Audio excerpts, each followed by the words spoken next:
Hey you guys, it's Leanne with Paper Heart Scissors, and I wanted to walk through a creative process with the May card kit from Simon Says Stamp. And I really struggled with this one. I got it, and not only had there been so many examples out there and inspiration that people had provided with the stamps, but I sort of was drawn to these stickers from Pink Fresh Studio, and they were very inspirational, and they felt very different to me than the stamps, than what I was seeing.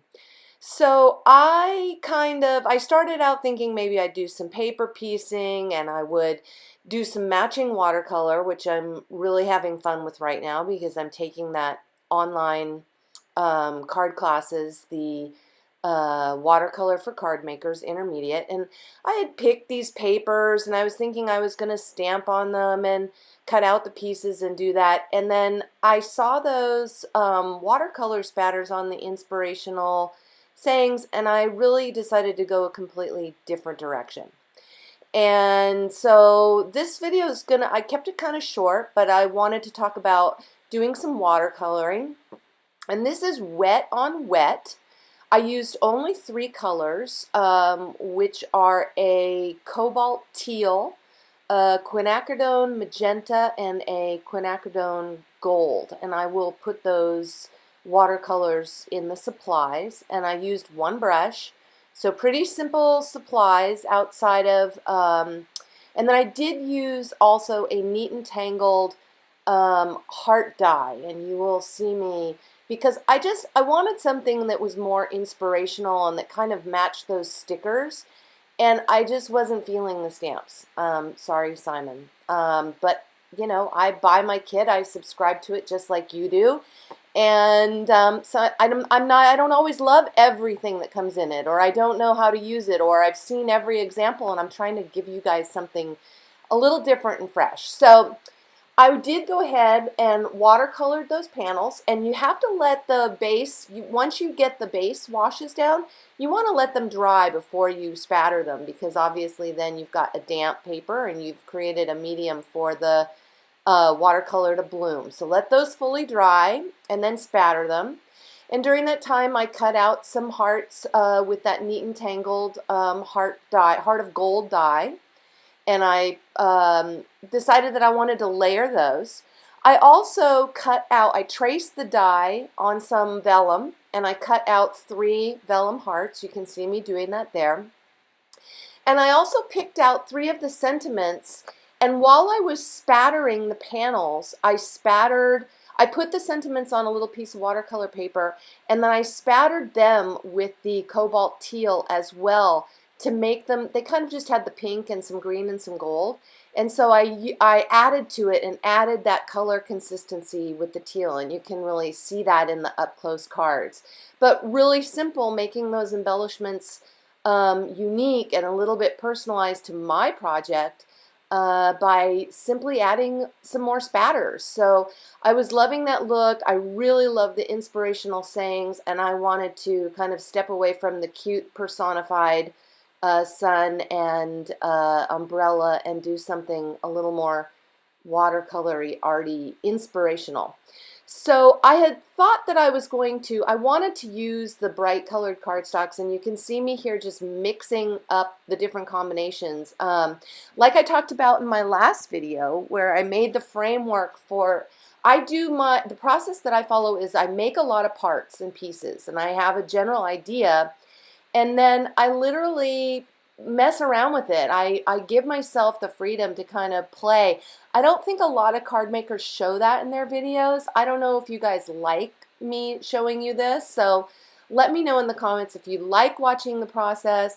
But I like to kind of have everything out and then kind of go through this little mix and match exercise where I just see if I like stuff, and I think it really sets you free creatively, and new designs kind of come to you as you're doing that. So I cleaned off my vellum. I had some pencil marks on there and I didn't want those, so I'm going to erase those.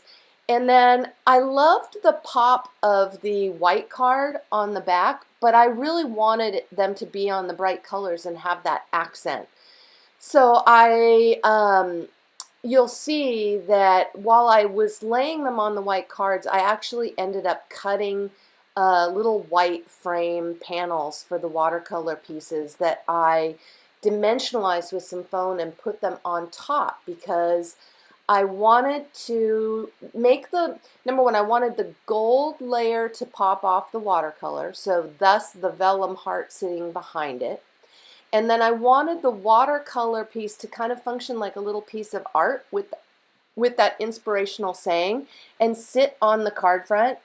And it's funny because I have had a couple people that I've given these cards to say, oh, I cut the front off and I put it in a little frame.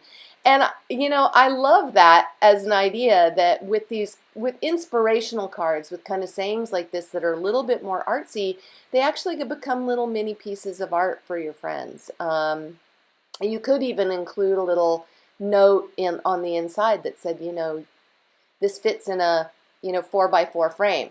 Those cards, I literally took the included cardstock and I cut a 4x8 piece, and then they are top folding 4x8 little cards. The watercolor panels are 3.5 by 3.5,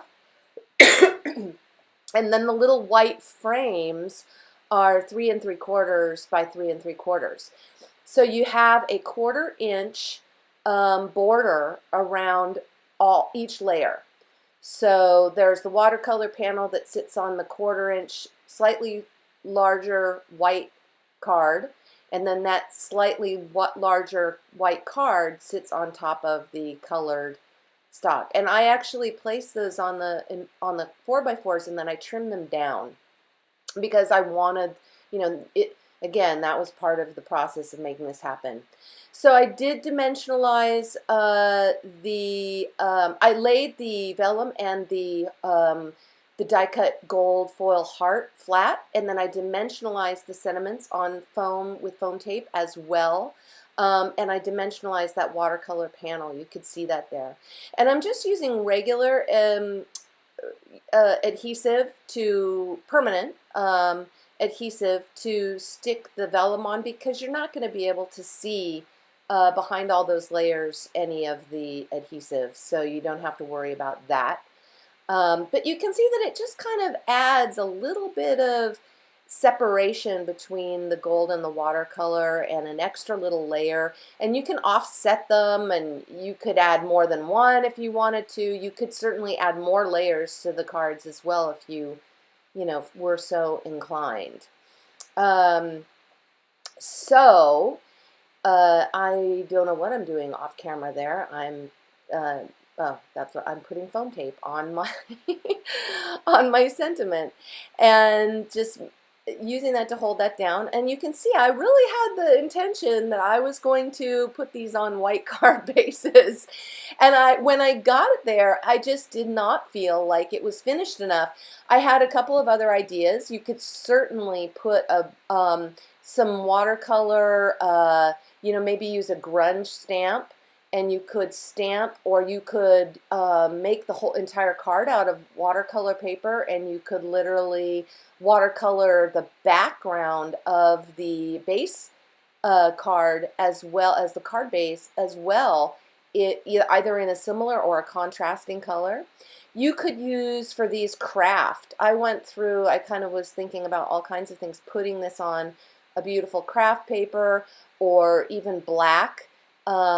But I really liked using the coordinating cardstock from the kit after I had made all the parts, and I kind of committed to these 3 colors with the pink and the beautiful blue and the quinacridone yellow. And by the way, I did use Audrey blue cardstock from Simon Says Stamp, not the light blue that was included in the kit. So I use the Tombow mono glue to adhere my foam, and I will just put some weight on that. I'll get it lined up and perfectly how I want it to be on the white panel. And then I'll put a couple acrylic blocks on top just to keep it for 10 minutes. It really only takes about 10 minutes for it to dry. Don't put too much glue or it will warp your cardstock. That's a little tip from an experience that I've had. So you just need a little bit. You can use a glue gun or whatever else your favorite adhesive is. You can use Ranger multi-matte medium as well. And then I've really been practicing with my sequin placing process, and what's the easiest way for me to get sequins on the cards with my big fingers. And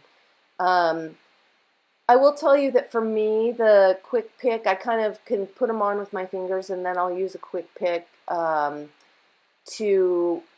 kind of angle them up to the side and stick some glue under there with the quill point. So you'll see me kind of move to that. I always have, yeah, I have to use the stick, and I always seem to forget how I did this the last time, and then after I do it for a few minutes, it gets easier. But the simple process for me is use the quick pick, lay it down on the card, it's not glued down, figure out where you want them all, and then you'll see me kind of tilt them up and stick some glue underneath, and then they're placed. But you can get a good idea. Again, same kind of process as I do with all the elements that go on the cards. I allow myself to not be so fixed in what I do. And I love these sequins. They actually are so beautiful. I want more immediately. And they like the sentiments that were so inspirational were actually some of my favorite parts of the kit. So you can see that I'm actually just tipping the sequin up or moving it over and then putting a drop of glue, and then I can just kind of push the sequin back over the Ranger multi-matte medium. And I just took that quilled a quilt tip applicator and just put that on a bottle that I had. I have a large jar of the Ranger multi-matte medium, so I shove it into that little container, which is kind of crazy, I know. So that is about it. You'll watch me fuss with these sequins for a few minutes more, or a few seconds more. But I did want to say that, you know, don't ever feel like when you get a kit, go for the thing that you really want to use and that looks fun for you. And if there's not an inspiration that you feel drawn to, just pull out some stuff and start playing with it, and I guarantee you there'll be something that you'll love using. I hope you enjoyed these cards and a little bit of inspiration and my honest talk. You can visit me on my blog or on Instagram, and I hope to see you soon. Take care. Bye-bye.